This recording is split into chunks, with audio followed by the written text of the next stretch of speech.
नमस्कार मित्रांनो, जीके मराठी विश्व मध्ये तुमचे स्वागत आहे। आज आपण मराठी व्याकरणातील अति महत्त्वाचा घटक सर्वनाम संपूर्णपणे समजून घेणार आहोत। या व्हिडिओमध्ये तुम्हाला सर्वनामाची व्याख्या, त्याचे प्रकार, मूळ सर्वनामे, पुरुषवाचक, दर्शकवाचक, संबंधी, प्रश्नार्थक, सामान्य आणि आत्मवाचक सर्वनाम यावरील 30 अति महत्त्वाचे प्रश्न व त्याचे सविस्तर स्पष्टीकरण पाहायला मिळणार आहे। त्यामुळे व्हिडिओ शेवटपर्यंत नक्की पहा आणि तुमचा स्कोअर कमेंट मध्ये नक्की सांगा। तर मित्रांनो, आजचा आपला पहिला प्रश्न आहे, मराठी व्याकरणानुसार सर्वनाम म्हणजे काय? तर या प्रश्नाचे अचूक उत्तर आहे ऑप्शन ए, नामाऐवजी येणारे विकारी शब्द। तर नामाचा पुनरुच्चार टाळण्यासाठी नामाच्या जागी येणारे विकारी शब्दाला आपण सर्वनाम म्हणतात। तर सर्वनामे हे लिंग वचन विभक्तीनुसार बदलत असल्यामुळे ते विकारी ठरतात। तर आजचा आपला दुसरा प्रश्न आहे, मराठीत मूळ सर्वनामे एकूण किती आहेत? तर या प्रश्नाचे अचूक उत्तर आहे ऑप्शन बी, 9। तर मराठीत एकूण 9 मूळ सर्वनामे मानली जातात। यामध्ये मी, तू, तो, हा, जो, कोण, काय, आपण, स्वतः याचा समावेश होतो। त्यानंतर आपला तिसरा प्रश्न आहे, सर्वनामाचे मुख्य किती प्रकार मानले जातात? तर या प्रश्नाचे अचूक उत्तर आहे ऑप्शन बी, 6। तर सर्वनामाचे एकूण मुख्य 6 प्रकार पडतात। त्यामध्ये पहिला पुरुषवाचक, 2 दर्शक, 3 संबंधी, 4 प्रश्नार्थक, 5 सामान्य किंवा अनिश्चित आणि 6 आत्मवाचक सर्वनाम। तर आजचा आपला चौथा प्रश्न आहे, खालीलपैकी लिंगानुसार बदलणारे सर्वनाम कोणते? तर या प्रश्नाचे अचूक उत्तर आहे ऑप्शन सी, तो। तर मराठीतील मूळ 9 सर्वनामापैकी केवळ 3 सर्वनामे लिंगानुसार बदलतात। तोचे स्त्रीलिंग ती आणि नपुंसकलिंगी ते असे होते। मी आणि तू आणि आपण ही सर्वनामे दोन्ही लिंगात सारखीच राहतात। तर आजचा आपला पाचवा प्रश्न आहे, वचनानुसार बदलणाऱ्या सर्वनामांची संख्या किती आहे? तर या प्रश्नाचे अचूक उत्तर आहे ऑप्शन बी, 5। तर एकूण 9 सर्वनामापैकी 5 सर्वनामे वचनानुसार बदलणारी आहेत। त्यामध्ये मी, आम्ही, तू, तुम्ही, तो, ते, हा, हे, जो, जे, उर्वरित 4 सर्वनामे हे वचन भेदानुसार बदलत नाही। तर आपला 6वा प्रश्न आहे, आम्ही उद्या गावाला जाऊ। तर या वाक्यातील आम्ही हे कोणत्या प्रकारचे सर्वनाम आहे? तर या प्रश्नाचे अचूक उत्तर आहे ऑप्शन ए, प्रथम पुरुषवाचक। तर बोलणारा स्वतःच्या किंवा स्वतःच्या समूहाचा उल्लेख करताना मी किंवा आम्हीचा वापर करतो, त्यामुळे ही प्रथम पुरुषवाचक सर्वनामे मानली जातात।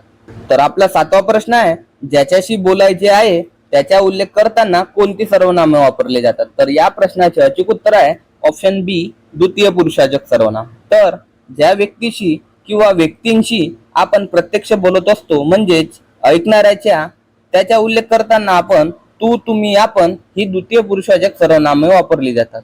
तर आपला 8वा प्रश्न आहे, दूरची किंवा जवळची वस्तू दाखवण्यासाठी कोणत्या सर्वनामाचा वापर होतो? तर या प्रश्नाचे अचूक उत्तर आहे ऑप्शन बी, दर्शक सर्वनाम। तर जवळची किंवा दूरची वस्तू, व्यक्ती बोटाने किंवा निर्देश करून दाखवण्यासाठी वापरल्या जाणाऱ्या सर्वनामाला आपण दर्शक सर्वनाम म्हणतो।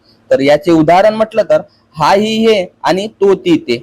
तर आपला पुढचा प्रश्न आहे, जो, जी, जे हे कोणत्या प्रकारचे सर्वनामे आहेत? तर या प्रश्नाचे अचूक उत्तर आहे ऑप्शन बी, संबंधी सर्वनाम। तर वाक्यात पुढे येणाऱ्या मुख्य दर्शक सर्वनामाशी संबंध जोडणाऱ्या किंवा दाखवणाऱ्या सर्वनामांना आपण संबंधी सर्वनाम म्हणतो। तर याचे उदाहरण पाहिले तर जो, तो आणि ज्याने, त्याने।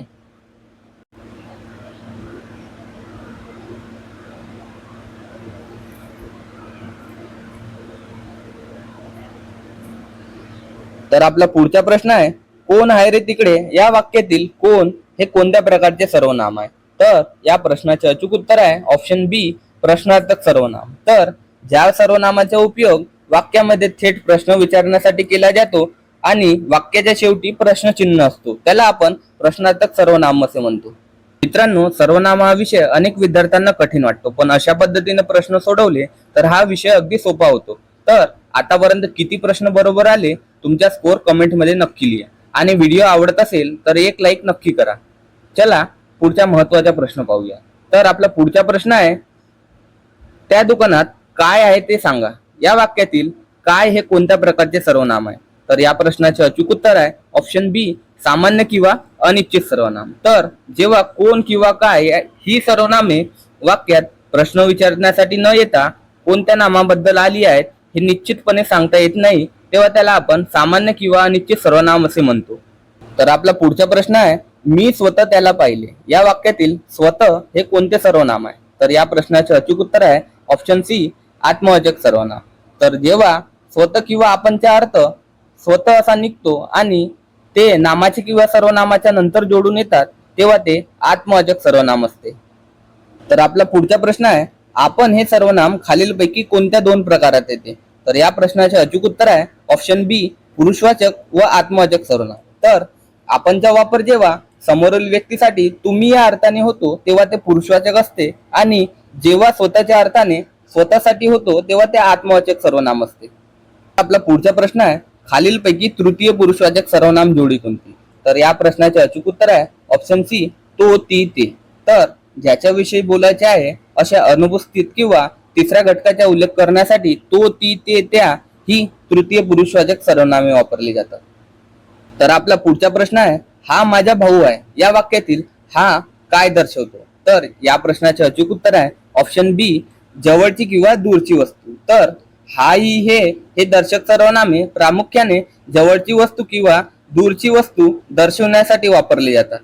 तर मित्रांनो, आपला पुढचा प्रश्न आहे, जे चकाकते ते सोने नसते या वाक्यातील जे आणि ते अनुक्रमे कोणत्या प्रकारची सर्वनामे आहे?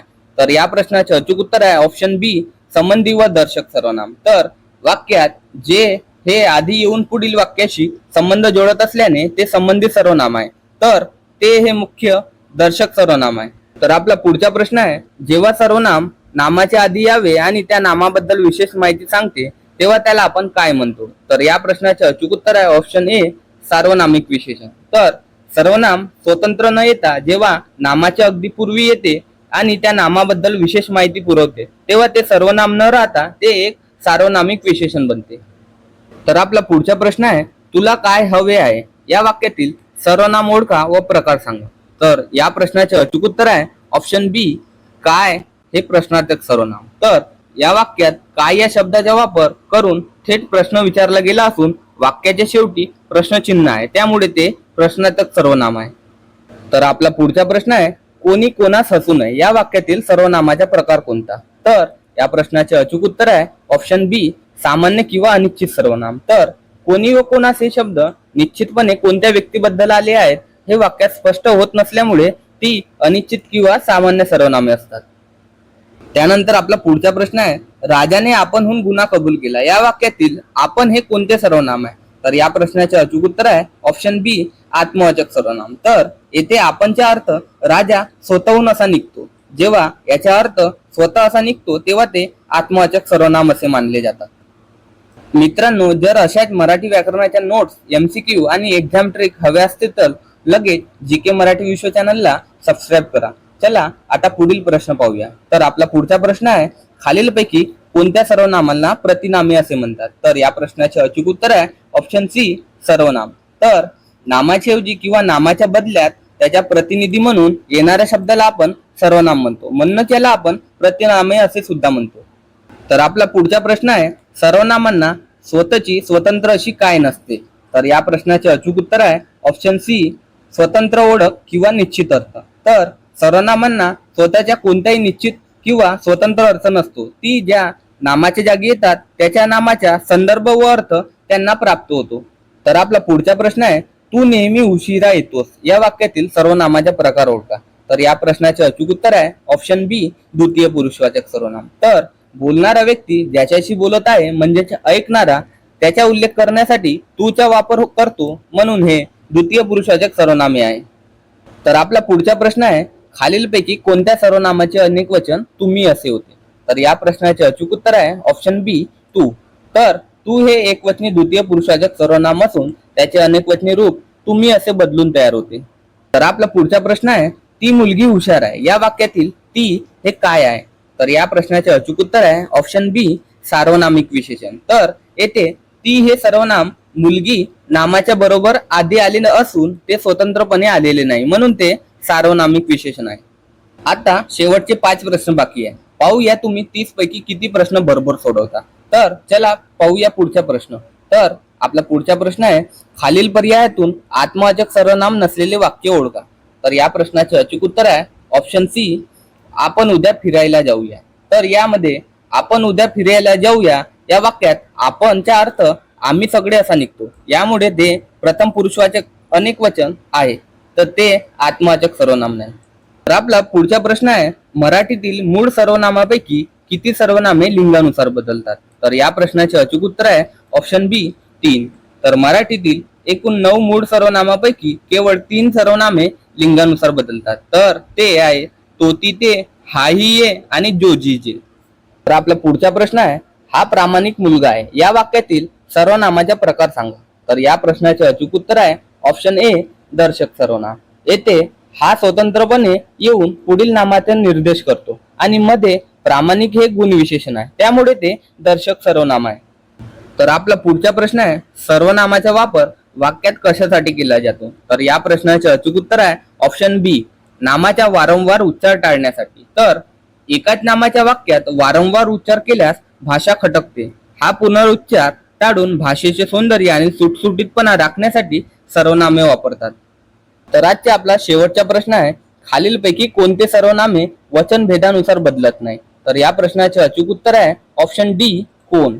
तर कोण हे प्रश्नार्थक किंवा अनिश्चित सर्वनाम एक वचन व अनेक वचन दोन्हीमध्ये कोण असेच कायम राहते, त्यात कोणताही बदल होत नाही, म्हणून यामध्ये बदल होत नाही. मित्रांनो, आज आपण सर्वनाम या घटकावरील 30 अति महत्वाचे प्रश्न पाहिले. तुमचा स्कोर 30 पैकी किती आला ते कमेंट मध्ये नक्की सांगा. व्हिडिओ आवडला असेल तर लाईक करा, शेअर करा आणि जीके मराठी विश्व चॅनलला सबस्क्राईब करा. पुढील व्हिडिओमध्ये आपण मराठी व्याकरणातील आणखी एक महत्वाचा घटक एमसीक्यू स्वरूपात पाहणार आहोत. तर चला पुढे भेटूया. धन्यवाद. जय महाराष्ट्र.